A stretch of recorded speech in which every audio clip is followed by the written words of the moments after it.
Assalamualaikum warahmatullahi wabarakatuh. Salam sejahtera. Semoga kebaikan selalu menyertai kita. Alhamdulillah, pada kesempatan pertemuan kali ini kita akan membahas atau mempelajari materi bilangan bulat. Sebelum memasuki materi, alangkah baiknya kita berdoa terlebih dahulu agar dimudahkan dalam memahami materi bilangan bulat. Doa akan dipimpin oleh saya. Berdoa mulai. Berdoa selesai. Untuk daftar hadir, silahkan anak-anak bisa mengisi di kolom komentar dengan ketentuan nama dan nomor absen, sebagai tanda bukti bahwa anak-anak sudah mengikuti pertemuan pada kali ini. Baik, sebelum memasuki pembelajaran materi bilangan bulat, Bapak akan menjelaskan tujuan pembelajaran pada pertemuan kali ini. Yang pertama, siswa dapat memahami berbagai sifat operasi hitung yang melipatkan. Yang kedua, siswa dapat melakukan operasi penjumlahan dan pengurangan pada bilangan bulat.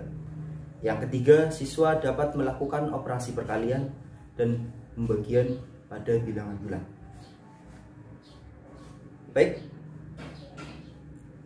Selanjutnya, apakah anak-anak sudah mengetahui apa itu bilangan bulat? Bilangan bulat adalah bilangan yang terdiri dari bilangan positif, bilangan negatif, dan bilangan nol. Bisa dilihat di gambar. Di situ ada sebuah garis bilangan, yang mana di situ ada bilangan nol, bilangan positif, dan bilangan negatif. Kita bisa mengetahui bilangan positif, yakni bilangan positif berada di sebelah kanan bilangan nol atau garis kanan. Bilangan negatif yakni berada di samping kiri bilangan 0, garis sebelah kiri. Dan bilangan 0 itu berada di antara bilangan negatif dan bilangan positif. Bilangan 0 tersendiri adalah bersifat netral, tidak positif dan tidak negatif. Untuk selanjutnya kita akan mengetahui macam-macam bilangan bulat. Yang pertama ada bilangan cacah. Bilangan cacah adalah bilangan yang dimulai dari angka 0. Jadi 0, 1, 2, 3, 4 dan seterusnya itu dinamakan bilangan cacah. Yang kedua ada bilangan asli. Bilangan asli adalah bilangan yang dimulai dari angka 1. Contohnya 1, 2, 3, 4, dan seterusnya. Perbedaan antara bilangan cacah dan bilangan asli adalah bilangan cacah dimulai dari 0, akan tetapi jika bilangan asli dimulai dari angka 1. Itu untuk membedakan antara bilangan asli dan bilangan cacah. Yang ketiga ada bilangan genap. Bilangan genap adalah bilangan yang habis dibagi 2. Ada 2, 4, 6, 8, dan seterusnya. Yang keempat ada bilangan ganjil. Bilangan ganjil adalah bilangan yang tidak habis dibagi 2. Contohnya 1, 3, 5, 7, dan seterusnya. Yang terakhir adalah bilangan prima. Bilangan prima adalah bilangan asli yang hanya habis dibagi bilangan itu sendiri. Ada 2, 3, 5, 7, dan seterusnya.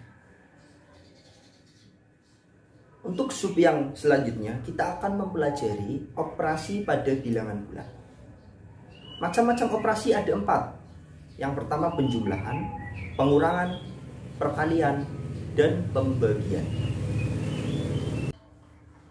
Baik, pertama yang kita bahas adalah penjumlahan dan pengurangan.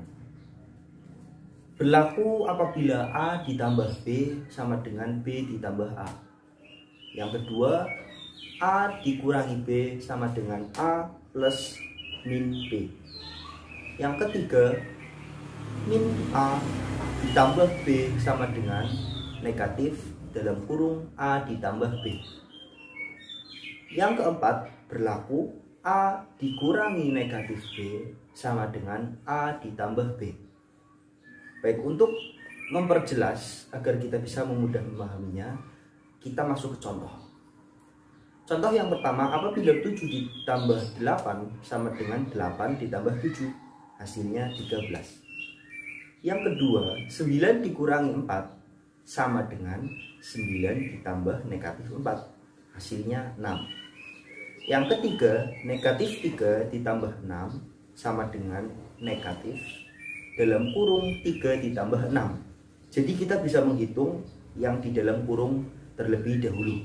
Jadi 3 ditambah 6, 9. Negatifnya mengikuti di depannya, menjadi negatif 9. Yang terakhir, apabila 9 dikurangi negatif 8 sama dengan 9 ditambah 8. Mengapa? Karena negatif ketemu negatif dikalikan menjadi positif. Alhasil 17. Yang kedua, perkalian dan pembagian. Perkalian merupakan penjumlahan yang dilakukan secara berulang. Contoh, 3 dikali 6 sama dengan 3 ditambah 3 ditambah 3 ditambah 3 ditambah 3 ditambah 3. Jadi kita bisa menuliskan 3 sampai dengan 6. Alhasil 18. Dan kita juga bisa membalikannya. 6 yang kita tulis 6 ditambah 6 ditambah 6 menjadi 18. Berlaku apabila A dikali B sama dengan B dikali A. Yang kedua, A dikali negatif B berlaku negatif dalam kurung A dikali B. Yang ketiga, negatif A dikali B sama dengan negatif dalam kurung A dikali B. Yang keempat, negatif A dikali negatif B sama dengan A dikali B. Untuk mudah memahaminya, kita bisa lihat di contoh. Contoh yang pertama, apabila 8 dikali 6 akan menghasilkan 48. Yang kedua, 4 dikali negatif 7 sama dengan negatif 28. Yang ketiga, negatif 3 dikali 7 sama dengan negatif 21. Yang keempat, negatif 6 dikali negatif 7 sama dengan 42. Bapak kasih kunci agar kita bisa mudah memahaminya dalam sifat perkalian dan pembagian. Kita hanya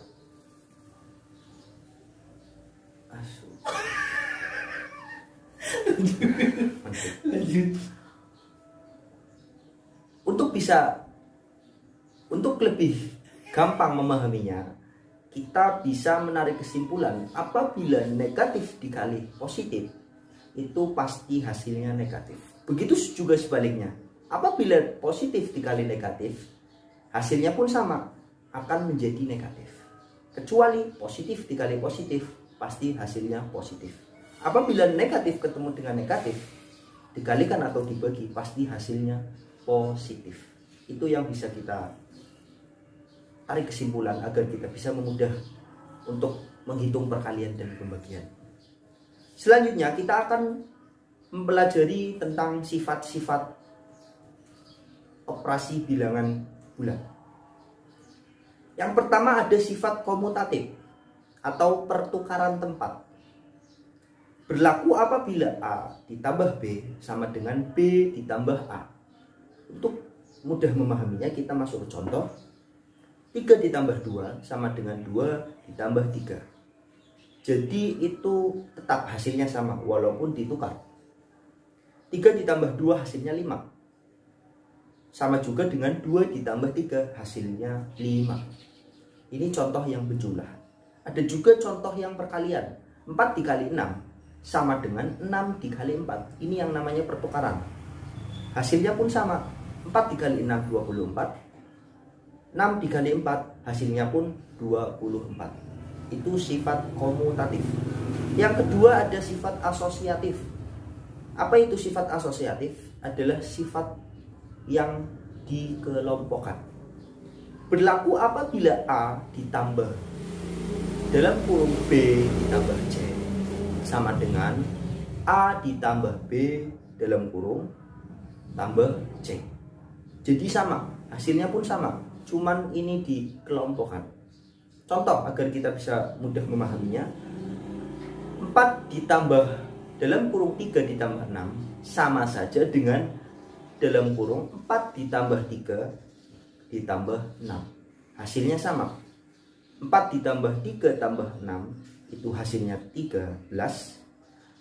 Begitu juga dalam kurung 4 ditambah 3 ditambah 6 hasilnya 13. Itu yang dinamakan sifat asosiatif atau sifat pengelompokan. Yang terakhir ada sifat distributif, yakni sifat yang bersifat penyebaran.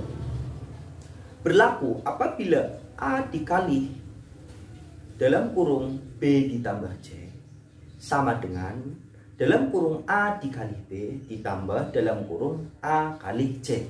Hasilnya pun sama. Contoh, 2 dikali ditambah 3 tambah 4 sama dengan dalam kurung 2 dikali 3 ditambah dalam kurung 2 kali 4. Akhirnya pembelajaran pada pertemuan kali ini sudah selesai. Semoga pelajaran kali ini bisa kita pahami dan bisa bermanfaat bagi anak-anak yang ada di rumah. Untuk tugas, link Bapak dan untuk tugas bisa link link kayak orang akan Bapak apa share di share di WA grup. untuk tugasnya bisa dilihat di sini, nanti akan Bapak share linknya di kolom komentar ya Bapak. Iya pul Ya aku maksudnya tugas suruh dilampirkan ke